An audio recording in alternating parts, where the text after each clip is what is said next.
3, 2, 1. We alive.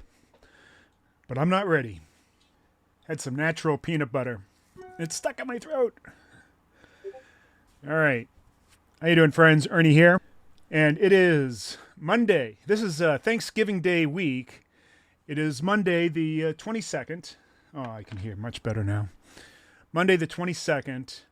And it is one of only 2 zero DTE days this week, as zero DTE is off for Thanksgiving. That's good. Needs a rest.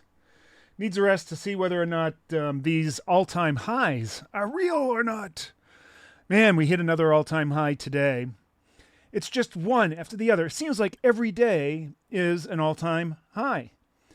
And let me tell you, if you were expecting it, if you thought for a moment that this could just keep on going, if you didn't have doubts, then it would be a very simple matter of just going long every single time. However, every day is different. Every day you're presented with various catalysts in the market, various events, disruptors, all kinds of things that could send the market going anywhere.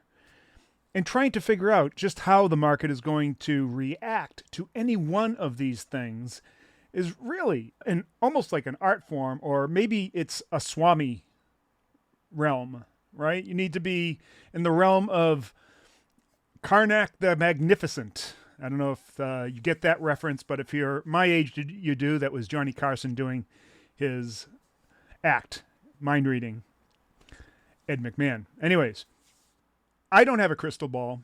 Neither do you. And we don't know for sure that the market is going to be going up that day, even though it's been going up almost every day. I guess you could say that the odds-on favorite are that it will go up.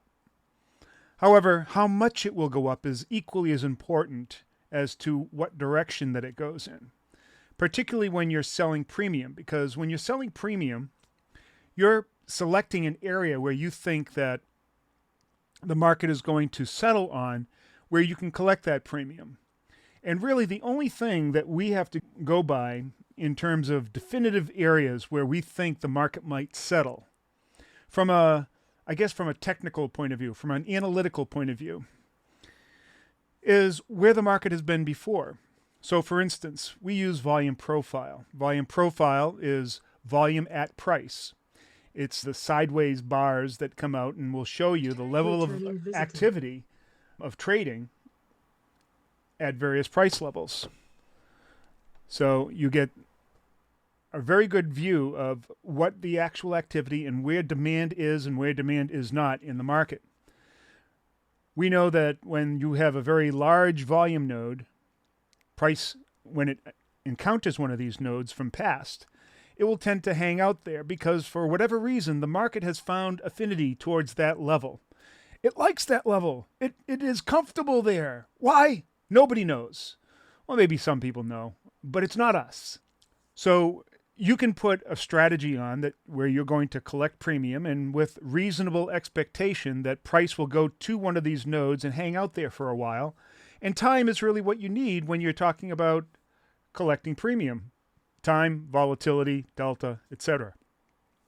If the delta is made up its mind and says, hey, I'm going there, I'm going to the mountaintop, then you say, well, you know what? I'm going to join you, market, and I'm going to put my my premium collection strategy right there alongside with you, and we're going to wait out for a little while and maybe have some coffee, maybe a sandwich, whatever, look at the scenery, chase some pretty girls, who knows? We're going to hang out right there with you and collect premium.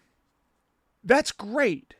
That is great if you have that kind of market history, whether it's recent or even a little further in the past, where you have that kind of market structure that you can rely on, because the market doesn't always go up. It can go up, down, and when it's inside of its range, it's got to deal with all this market structure, and those are things that we can predict. But when you're in an all-time high, there is no market structure. There's nothing. There's air. That's it, air. So how do you know? How do you know how high the market's going to go? And what will stop the market? What is the extent? When will the market run out of gas? And what gives it gas? These are tough questions. Now, with zero DTE, these are questions we like to answer because that is really a lot of what gives us our higher probability of profit, and our probability of touch is having a basic swag. A swag, SWAG, is an acronym, and it means scientific wild ass guess.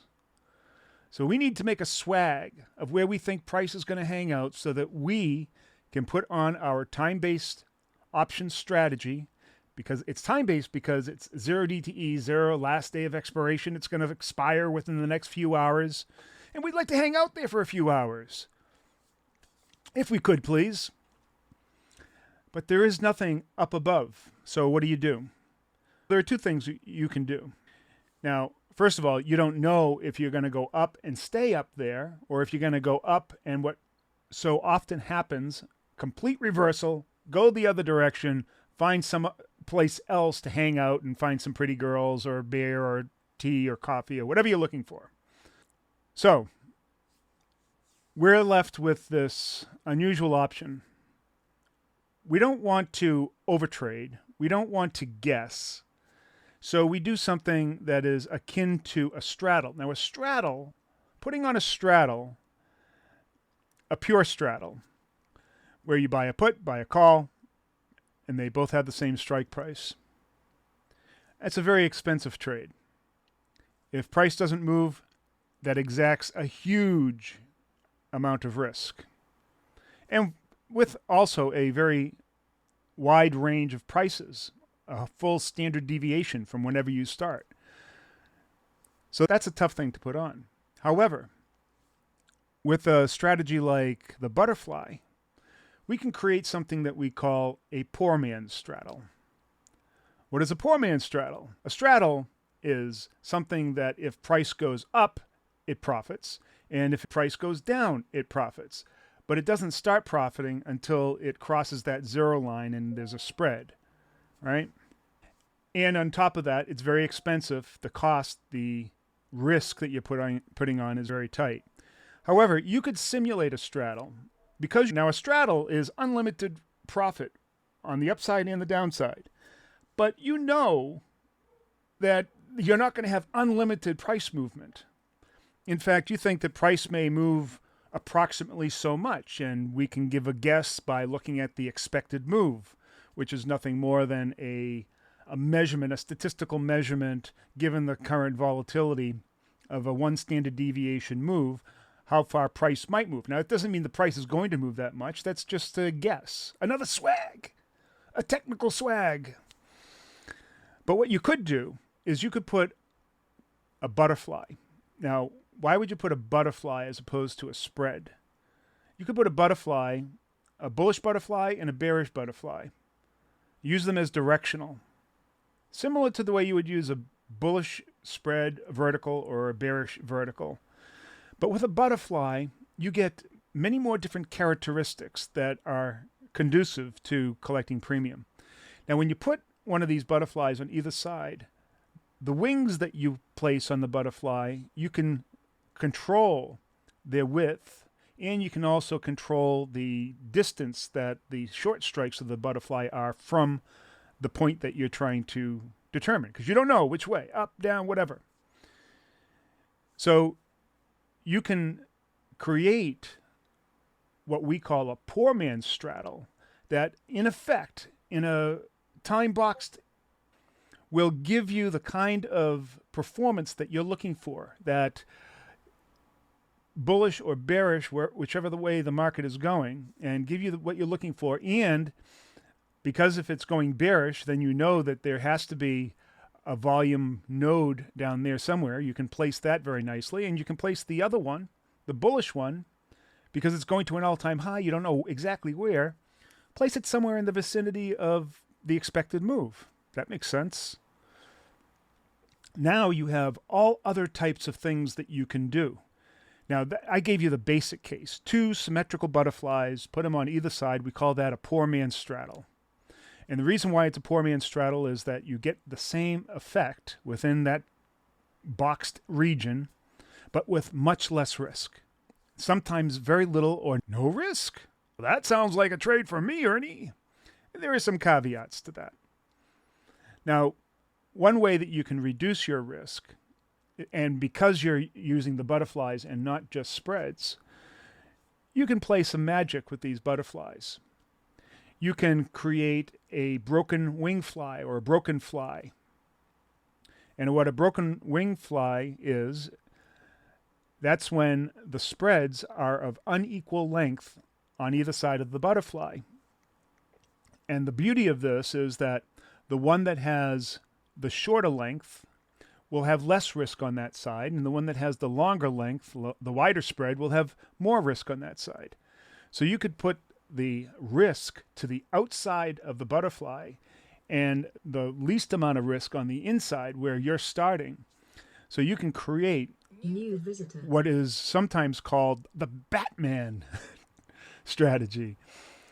That's because when you put these 2 butterflies on, they look like 2 ears of a bat. And that's one of our strategies. That is how we would naturally play something where we're really not sure whether or not we're going to achieve another all-time high or we're going to pull back or just stay right there in the center. We'll use the Batman. That's what we'll do. Or the poor man's butterfly. I like Batman better. Batman is a much better name for this strategy than poor man's butterfly. That really sounds kind of lame now, doesn't it? The poor man's butterfly. Now, Batman. Batman. That's cool. So, we use the Batman strategy, and with the flexibility that you have with the butterflies using broken wing flies, we can adjust our risk on either side. Now, not only can we create a symmetrical risk adjustment where the insides have less risk and the outsides have more, but we can control how much more or how little more. We can create a credit spread on one side or the inside or the outside. We can go even further and start thinking about ways that we might want to adjust this in the middle of the trade. So if the trade moves very bullish or very bearish, we might take off the short strikes of the weak side because those strikes will have achieved maximum gain. We can take the short strikes off, and now we're just left with the long strikes. It doesn't impose any more risk because we got every bit of juice that we could out of the short strikes of that butterfly. But now if price reverses, we have a supercharged ear. It's as if the bat took its ear and then flipped it up. Hopefully that works for you. That's just made that up. So the butterfly, man, I wish it would call something differently because I don't like the name butterfly. We need a much cooler name for the butterfly. Now, Batman is cool. Bats are cool. So maybe we'll call it the Batfly. Now, Batfly, that sounds gross. Returning visitor. We'll work on that. All right. We'll work on that. And we'll come back with you with our renaming of the butterfly and the poor man's straddle, which is now the Batman. And we'll come up. Now, the whole point of this is I was talking about trading all-time highs. Because it's so unknowable, we can control or model our risk to the upside, to the immediate at the money, and to the downside to any degree we want. We can make it a debit. We can make it a credit. We can adjust its size. We can have one strategy that is far out of the money and one that's less far out of the money. And there are so many things that we can do. And all of that is predicated on our understanding of the market structure and the catalysts that are in the market and the events that are happening. We bring all this together. We come up with our idea or scenarios of where the market might go, and then we can literally mold. It's like molding. It's almost like taking clay and adjusting your own personalized premium collection monster, and you decide how much strength it has on either side and how it behaves on either side. And in that way, we can get the most out of these all-time high trades, even though volatility is super low, the market is erratic, it's thin air up there, so any little thing can move it all over the place. So we can control our risk and our potential profit. Now here's the best part. When you're using these butterflies, we have flattened out our deltas and our gamma is flattened. That means that in the beginning part of the trade, we have very little to no risk and very little anxiety because any movement in price doesn't give us big price fluctuations in the value of our strategy. Instead, it gives us this nice smooth curve until we get near the end of the day when price and time are winding down and premium is decaying faster and faster and gamma risk is increasing. But all the while, we still have our risk contained. And we don't really care if we miss because our risk is so small and our profit potential is so large. So there's a way that you can take an untenable situation, a very difficult situation, low volatility, low volume, unknowable upside, unknowable whether or not you're going to reverse, the quick introduction of volatility that can cause chaos, and construct a trade, a strategy, using some basic tenets, the butterfly, in some creative ways to model your idea of controlling risk and making profit. That is how you profit in an all-time high market using 0 DTE. We're focusing down now. We're coming down. You could just put a long call or something and just have it a day, but the odds are so woefully against you in that kind of strategy. With the strategy I just described, there's a lot of moving parts, but it works. It really works. All right, let's see. There are no questions. We have people watching, but no questions. That's okay. Maybe this was a little over their head. I don't know. Talking about a lot of things. But yeah, with a little creativity, you can create an asymmetric opportunity, very low risk, very high profit potential, with a high probability of success. I know usually all those three things do not go together, but you can do it. Especially if you understand the market structure, the underlying structure of the market and how price is likely to behave, and keep a close tabs on market events. You got to remember that we're only talking about a few short hours, and that's a lot easier to control in terms of creating scenarios than, say, several long hours or a day or 2 days. Every time you add more hours or days onto that equation, the complexity of all the things that can come into play increase dramatically. And that is the beauty of the 0 DTE, because you can compress it down to just a few short hours and control all of the aspects of that trade. All right. We do have some questions. When is the best time to enter 0 DTE? I would say there's an area of opportunity, and I think that the best opportunity is sometime from the night before until the market open. There is also sometimes opportunity, or you have to wait because of unknowable things that may happen, like economic reports might come out just before the market opens that force you to wait to see how they introduce catalysts into the market. And you might have to take the trade in the early morning hours of the market. But the best times I've found are somewhere between 6 o'clock, which is actually when the future session opens the night before.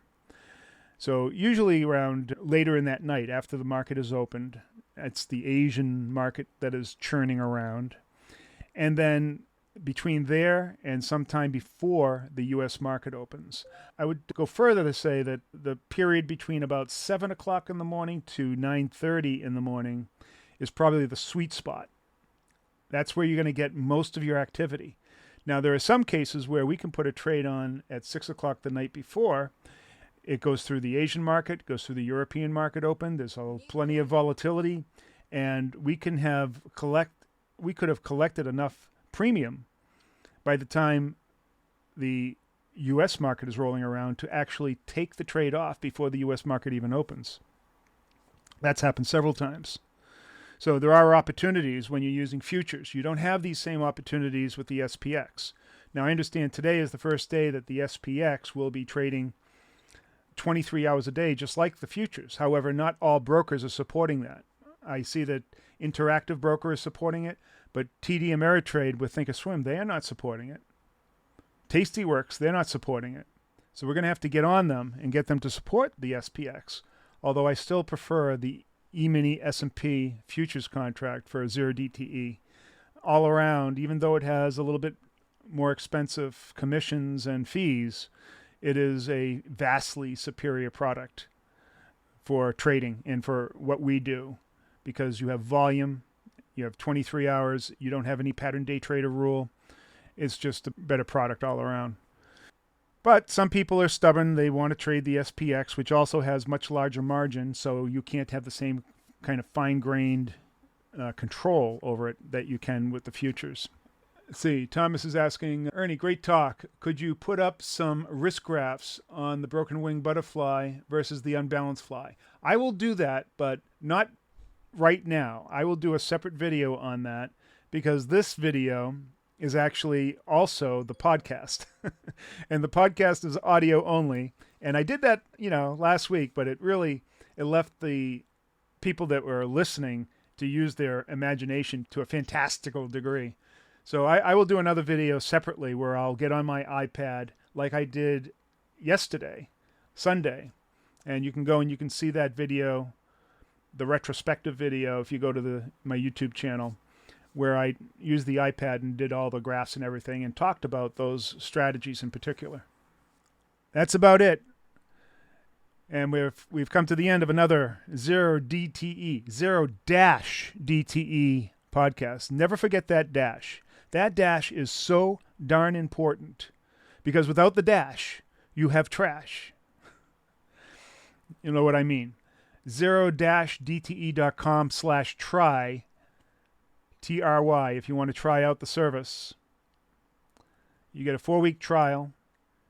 If you want to join us after that 4-week trial, I will rebate the cost of that trial. Regardless, even if you don't want to, that 4 weeks, you're going to get such an education that you're going to pick up some skills that you're going to be able to bring with you for the rest of your life.